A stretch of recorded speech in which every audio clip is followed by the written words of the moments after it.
You can see here from the gross issuance of United States Treasuries that they are now at pandemic levels. And we saw nearly $7 trillion worth of gross issuances of United States Treasuries in a 3-month period during 2023. Think about how astronomical that number is. $7 trillion.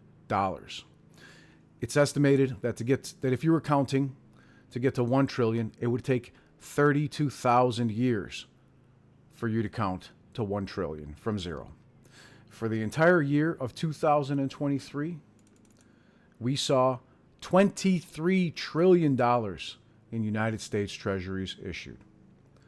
The United States federal debt right now is rising by over $1 trillion every 90 days.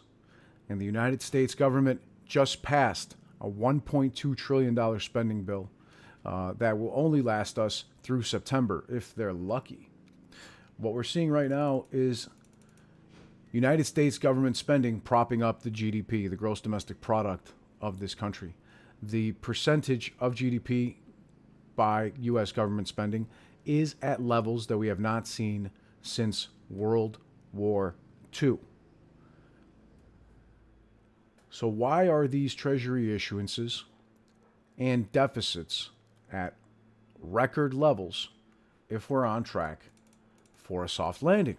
Does that make any sense to you? Because it sure as heck doesn't make any sense to me. This is the United States debt to GDP ratio, which currently stands at 123.7%, which is near the all-time record of 126% that we reached in the 2020 pandemic. It's estimated that by CBO, the Congressional Budget Office, that by 2034, it will reach 130.6%. And since the year 1800, over 51 out of 52 countries with the ratio, a U.S. debt to GDP ratio, over 130% have defaulted. 51 out of 52 countries with said ratio have defaulted. Now, as you know what the saying is, history doesn't always repeat, but it often rhymes, right? So I think you people are smart enough to understand what is happening. What we're looking at now is debt issuances that are at double the annualized level that we saw in 2020. Absolutely monstrous. Monstrous.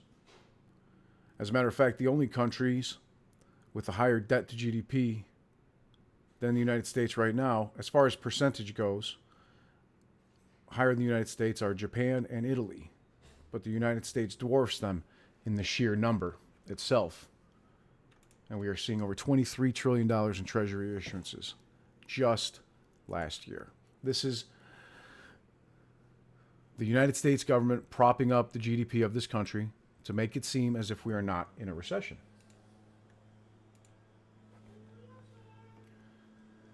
This is median CPI as of January of this year. And the way that median CPI is moving is going to tell you everything that you need to know about inflation. Okay, Americans are not seeing new job growth, proven by the constantly revised data from the Bureau of Labor Statistics. Inflation is about to skyrocket again, and that is proven here by the 3-month lag on agricultural commodities, agricultural prices, versus CPI. You can see on the chart in red are the agricultural commodity prices year over year change, and the way that the actual CPI constantly mimics it and follows it along with a 3-month lag. This is what we talked about with Dr. Marco Metzler, former director for Fitch Ratings Agency, as we discussed a couple videos ago, just a couple weeks ago, as a matter of fact. And what you're seeing here is that since February of 2023, 3.8 million part-time jobs have been added. 3.8 million filled by foreign workers, while the actual jobs for native-born workers, Americans, has collapsed. You can see from May of 2018 through today, there has been zero job creation for native-born workers and over 3.8 million part-time jobs that have been created, mostly all filled by foreign workers.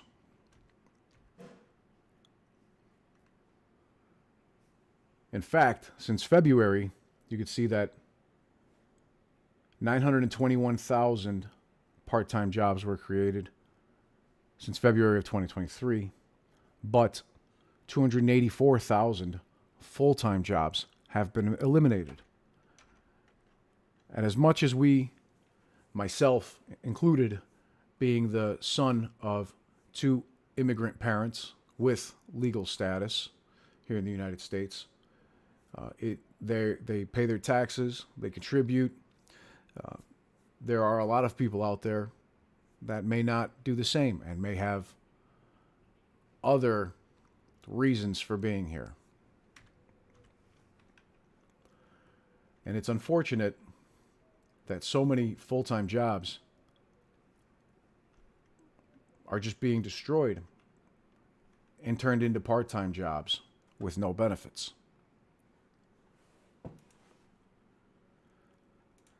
Take a look at the 10-year yield here. This was posted by Suburban Drone over on Twitter, and he speaks very clearly on it and says, this is what he wrote on it. My view on rates is that if inflation reaccelerates, markets will implode, sparking a deflationary asset crash. And I kind of have to agree with him on this viewpoint. If we have an exogenous shock or recession shock in the meantime, that too would bring about a deflationary crash.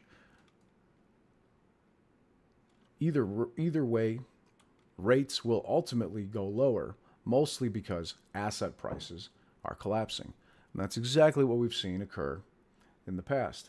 When the United States government cuts rates, it is because there is a response to what we've seen in the past with assets and equities crashing.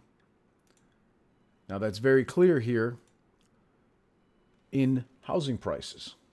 As you can see what Nick Gurley says, new home prices have collapsed by 20% from their peak in late 2022, with the median sale price of a new house dropping from $497,000 in mid-2022 to just over $400,000, as a matter of fact, at $401,000 today. That is a much faster decline than what occurred in 2008, in case you still think there is no housing downturn. So you're looking at new home prices down 20% from their highs. Excuse me one second.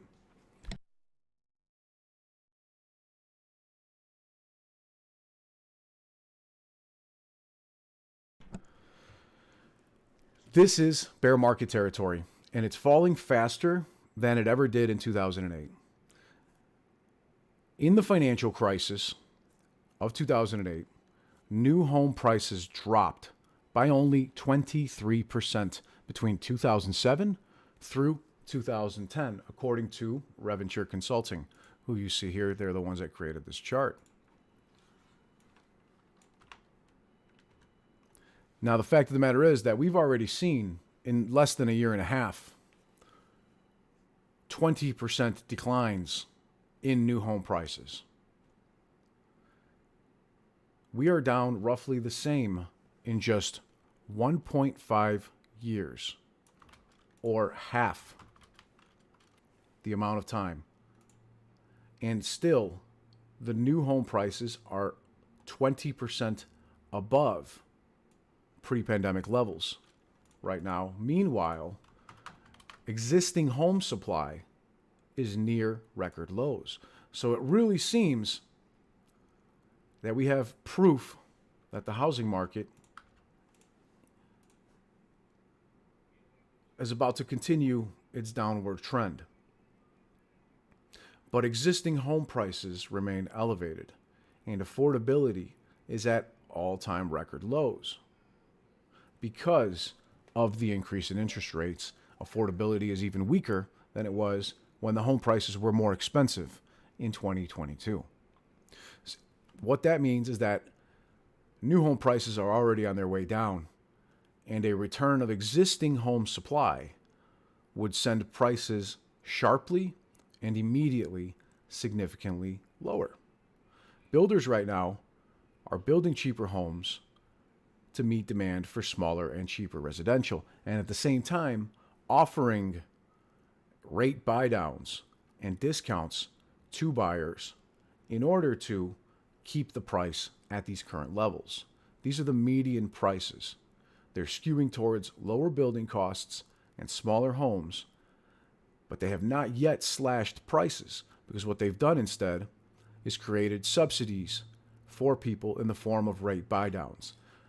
When in reality, this $401,000 median price is significantly lower because of all the subsidies that are being given by the new home builders. Currently, what you're looking at is this is in line or worse than any recession that we've seen in the last 60 years. And they really have to fall more significantly at this point in time. So 30-year fixed mortgage rates, what we're seeing right now, are close to 7%, which is astronomical to most people that are under the age of 45, for example. This is well above what we've seen in recent years, and there was a huge lack of buying power, and continues to be, to keep housing prices elevated.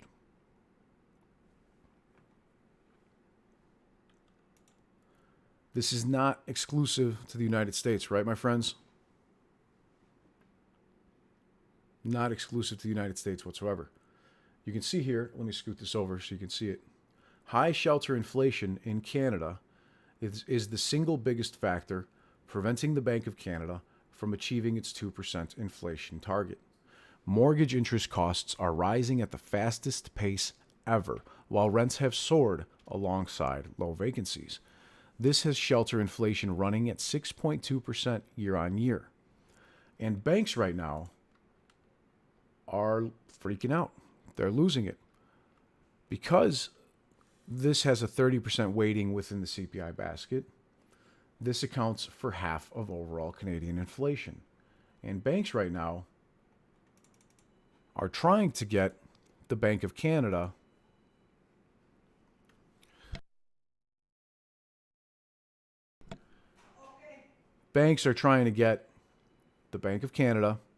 to remove the weighting of housing and shelter from CPI.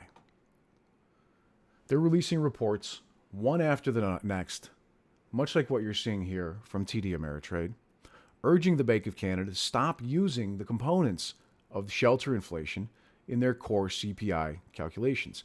But why? And they say, why should shelter costs be part of the critical cost of living index? These banks are arguing that mortgage interest is not included in US CPI and should therefore not be included in Canadian CPI. So in reality, when you take into a mortgage interest here in the United States, CPI is even higher than they lead you to believe. But here in America, compared to Canada, Americans can write off their mortgage interest, or they can get a flat rate reduction. Oh yeah, is that right, baby? You want to play in your playroom? All right, I'll turn on the lights for you in just a minute, okay?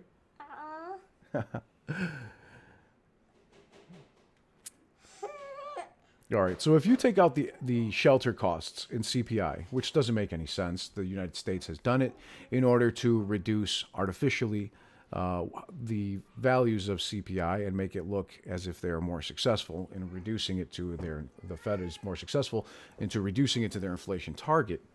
But that would only make sense if human beings didn't need shelter and warmth and heat or even air conditioning.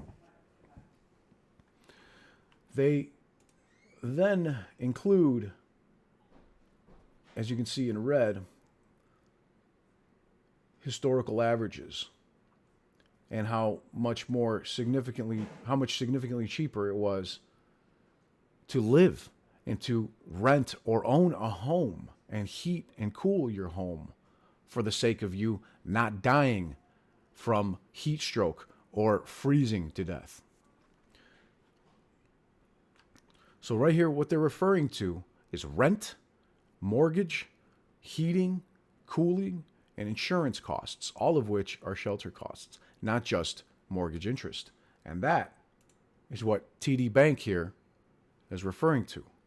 Does it make sense that rent is contaminating the CPI? Absolutely not. There's a risk, they said, there's a risk that Bank of Canada is already doing undue damage to the economy by maintaining an overly restrictive monetary policy. End quote. TD Bank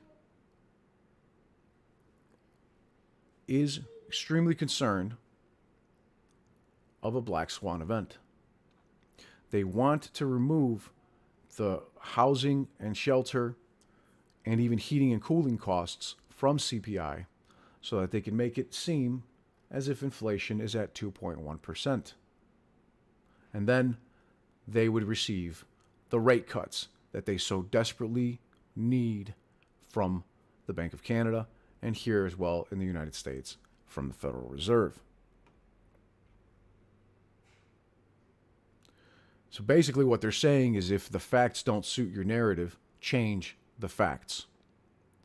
So it's tempting for them to exclude these inconvenient costs of shelter to get the results they want.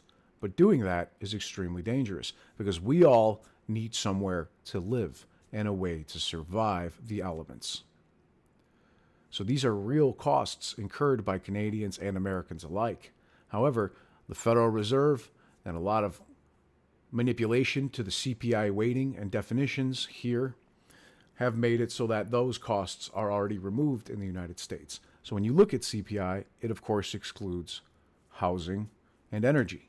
Housing and energy are the top two expenses right behind food in inflation or just expenses in general for Americans. And they're not even included in the inflation calculations here in the United States already. And of course, as most of you guys know, shelter is just something that's nice to have. And thankfully, the Bank of Canada understands this and has not caved to the pressure so far. But how long that will continue, I am not entirely sure. But as you can see here, central banks have increased their gold reserves by nearly 39 tons in January of this year, according to data from the World Gold Council. And today, gold miners and jewelry stocks in the Chinese stock market absolutely surged until closing of the bell, and several gold stocks hit an all-time high. Check this out. Why are they doing this? They're doing this so they can continue to buy, as a central bank, greater and greater amounts of gold. There's already talks about a central bank digital coin here in the United States. There are several being implemented around the world. Some in China are already starting to be released. They include with them social credit scores.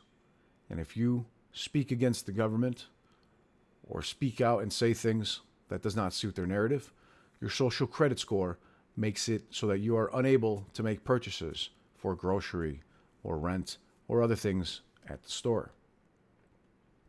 As a matter of fact, Turkey in January added 12 tons of gold to their reserves, and they now hold 552 tons of gold, whereas the central bank has returned to buying in the third quarter of last year and has continued to do so. So China is adding to their gold reserves steadily every single month. And it was the 15th straight month of gold buying for China because of their central bank digital coin that they say will be linked to the price of gold. Now you're talking to multiple BRICS countries, over 30 BRICS countries that now exceed the GDP of the G7,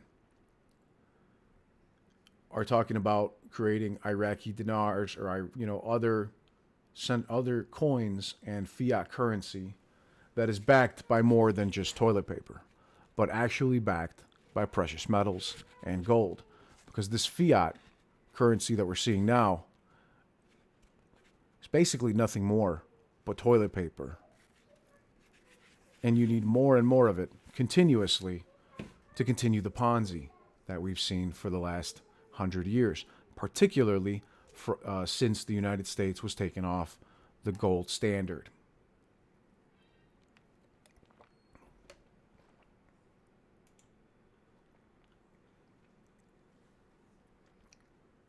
Why are they so concerned about it? Why are central banks manipulating the prices of... They continue to manipulate the prices of these precious metals. The price of gold and silver, as it has for many, many decades now, through the use of paper and derivatives. Paper, I mean, commercial paper, and the use of other paper trades, such as exchange-traded funds and so on, as well as through naked shorting and operational shorting, allows them to manipulate the prices of these precious metals so that these countries and central banks can buy greater and greater amounts. And we just saw yesterday an article from South Korea. South Korea has made naked shorting illegal. Sadly, the United States has not quite followed suit. Not to that extent, at least. Naked shorting is illegal, but in South Korea, they are actually filing criminal charges against companies and traders who naked short. HSBC and 3 of their traders have been criminally charged with naked short selling. Naked short selling is the act of selling stock or equities which they don't own. They are supposed to buy them back in the future or obtain a share locate in order to be able to short these stocks. But when they don't, that's considered a naked short sale. And now HSBC is in hot water, as well as BNP Paribas. They are also under investigation for criminal naked shorting. 101 separate companies. But wait, there's more. Senior global officials are also being investigated, including those from, quote, global asset management firms, for engaging in naked shorting so that they can also bring criminal charges against those people. As I just stated, South Korea made it criminally illegal in 2021.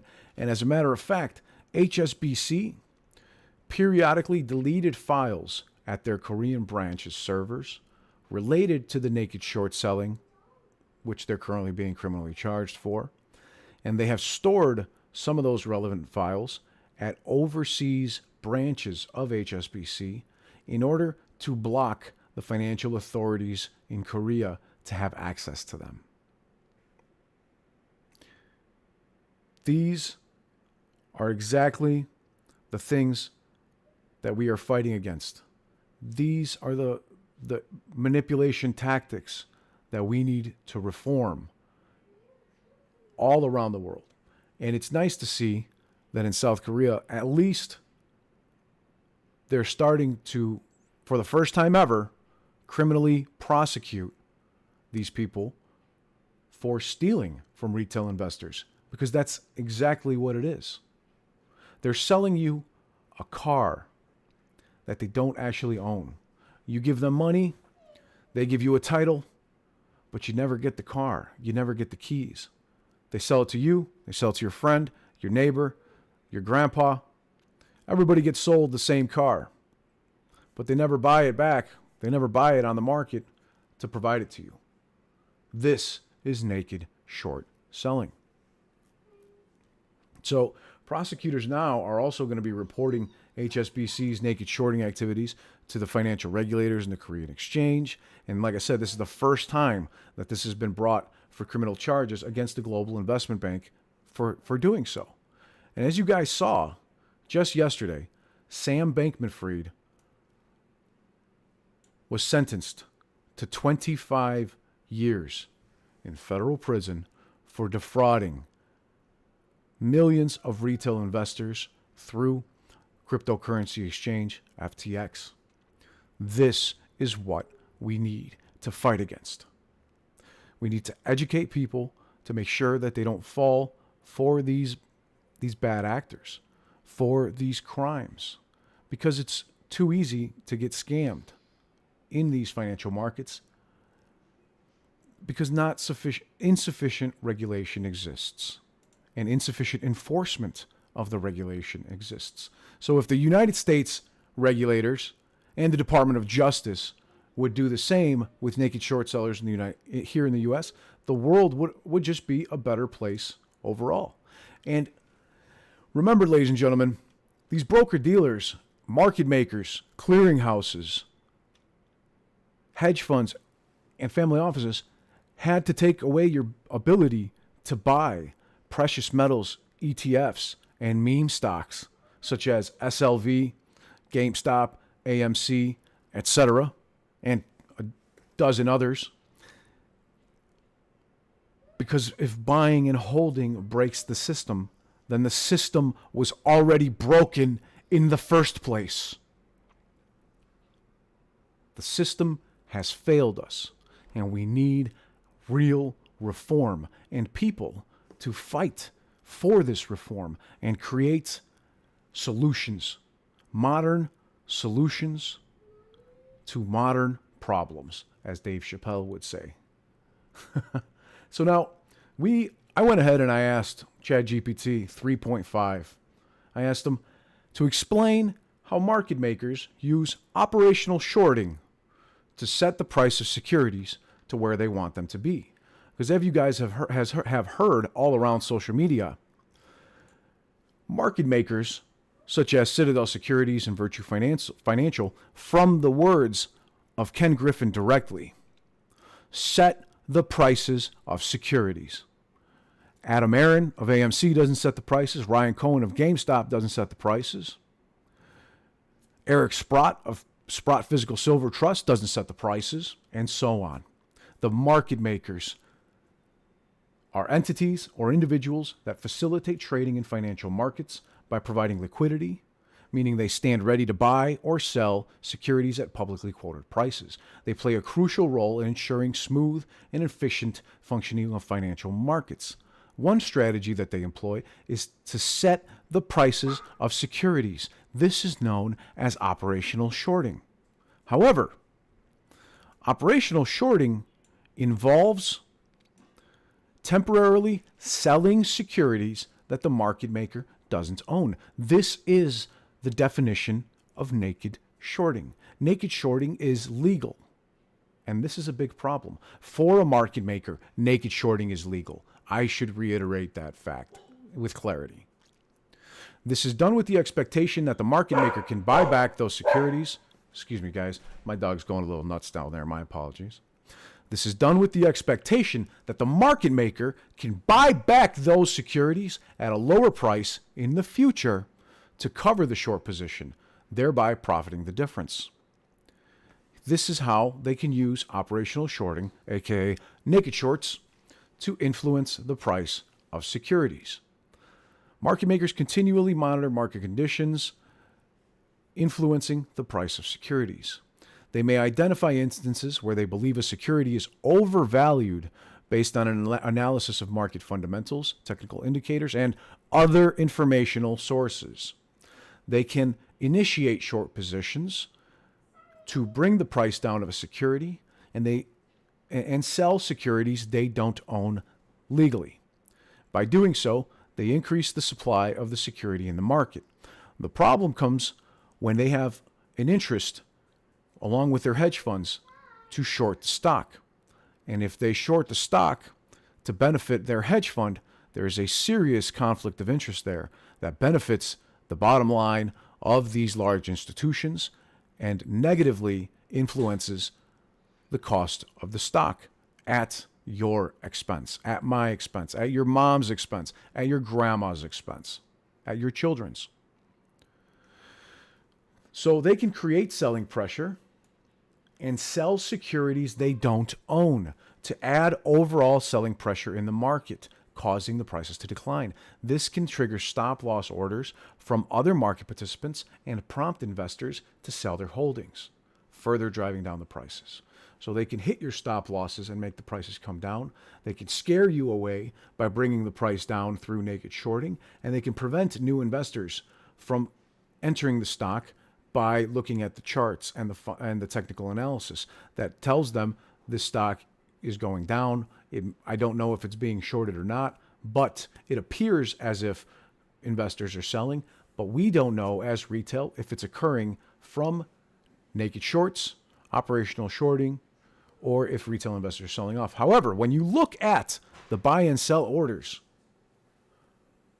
which you can on certain stock brokerages, you can see that certain stocks continuously have more buys than sell orders almost every single day by retail investors.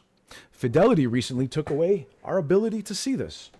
And we've reached out to NASDAQ from we at Lit Exchange, an upcoming but not currently licensed, not yet licensed broker dealer. We have reached out to NASDAQ, and we found out through our upcoming partnership with NASDAQ for their pricing dynamics to be able to offer them to you, for example, level 2 data and so on.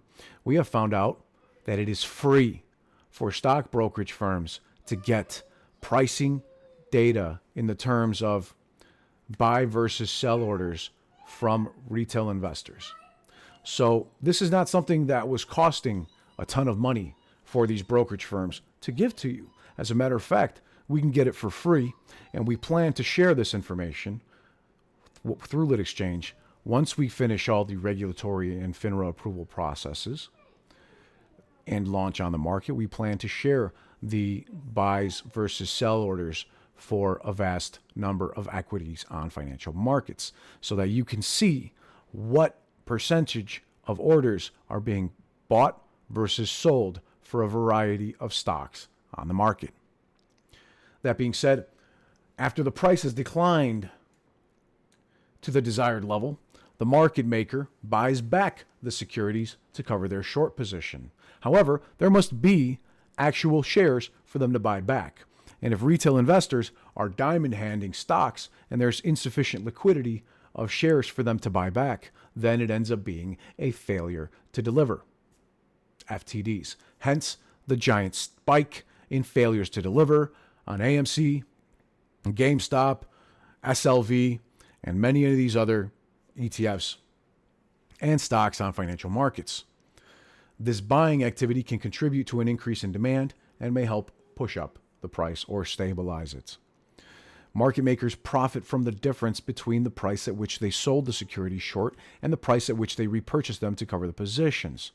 Additionally, they may profit from the bid-ask spreads in this process as well. At the same time, there has to be shares for them to borrow in order to return, or there has to be shares for them to buy back. And since we know 85% of the float of AMC stock is held by retail investors, not including ETFs. If you include ETFs, that number goes up to over 90%. If there's insufficient liquidity for the shorts to buy back the shares, this causes a short squeeze, delta hedging, and gamma increases, gamma ramps as well. Maintaining market stability. Throughout this process, market makers have to try their best to maintain orderly trading and market stability. This also means preventing the price from getting out of hand when the stock prices surges to astronomical levels. They adjust their actions based on market conditions to prevent excessive volatility or disruption. Now, it is important to note, says GPT, that market manipulation, including manipulative short selling, is illegal in most jurisdictions. Market makers are subject to regulatory oversight and required to operate within the boundaries of the law and market regulations. However, legitimate market-making activities, including operational shorting, are an essential part of ensuring liquidity and efficiency in financial markets. We have shown you guys, on many instances, dozens, if not hundreds of firms, market makers, hedge funds, and so on, illegally naked shorting stocks and failing to deliver, and many other rehypothecations and spoofing of prices in order to manipulate the stock in their favor. Now, as a matter of fact, a lot of you have heard of MMTLP, and one hedge fund alone is trying to buy more shares than the total number of shares that FINRA claimed were shorted in the now non-existent dividend placeholder stock by the name of MMTLP. Stock brokerage firms now are desperately trying to buy shares of NextBridge Hydrocarbons, the spin-off of MMAT, of which shares, MMTLP shares, were an OTC stock placeholder, trading on the pink sheets in the gray markets. It is not comparable to other stocks on the market, such as AMC and GameStop, that trade on the New York Stock Exchange, as MMTLP used to trade, as I said, in the pink sheets as a gray market. It wasn't even technically supposed to be a real stock. It was a dividend placeholder, of which market makers used a legal loophole to be able to get it to trade, in which they could theoretically, I will say theoretically and allegedly for legal protections, to short MMAT and hide short positions against MMAT. That's why now they're trying to buy more than the entire number of shares of NextBridge Hydrocarbons in order to balance their books because of the missing MMTLP dividends, etc. This is a letter directly from NextBridge Hydrocarbons, in which they explained, there is a significant disconnect between our growing data and FINRA's stated number of 2.65 million shares of outstanding short interest. I believe this highlights the need for a more exhaustive review of the total shares in all accounts and through all categories of security, long or short, on or offshore, and by parties registered with FINRA or not.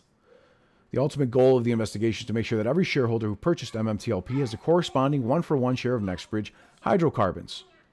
Furthermore, any party that sold shares short of MMTLP or was short Torchlight Energy and carried that short position through the merger with Metamaterials, MMAT, and for whatever reason has not provided the corresponding sold share to the rightful owner. And they need to consummate the final step of the short transaction and purchase those shares they sold without a borrow and deliver them to the rightful owners. This is not conjecture. This is not theory. These are proven, verifiable facts. As a matter of fact, TradeStation has gone so far as to tell people that TradeStation cannot initiate the process of people's shares to AST for other stocks. And basically that means transfer them to AST in short words. Because they said TradeStation has sent the majority of its original certificated shares to AST to be held on their books. There are a, quote, de minimis, which is Latin, amounts of shares remaining in the current certificate, and therefore new requests cannot be accepted until a time when TradeStation receives any new certificates of owed shares, or NextBridge Hydrocarbons becomes tradable in the open market or made electronically available. That means that they don't actually own sufficient shares of NextBridge Hydrocarbons in order to give everybody their shares because of the shorting that occurred that exceeded the numbers that FINRA claimed. Due to the physical certificate being produced, they said, as of specific record date position and fully paid loans being active on that record date, TradeStation was allocated less shares than the firm's overall customer position. If your shares were not yet transmitted to AST, they are being held on TradeStation's book of record versus open loans, with various lending counterparties. And this guy that sent this message is absolutely furious at this point. He said, you just said right this second you have less shares than customers' positions. Jeez, I'm so sorry, man. So please confirm to me what I used my money to purchase for on my cash account. If you didn't go to the market to purchase these securities, you took my money and purchased nothing. And there are tens of thousands of people that sadly invested in MMTLP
You get the point?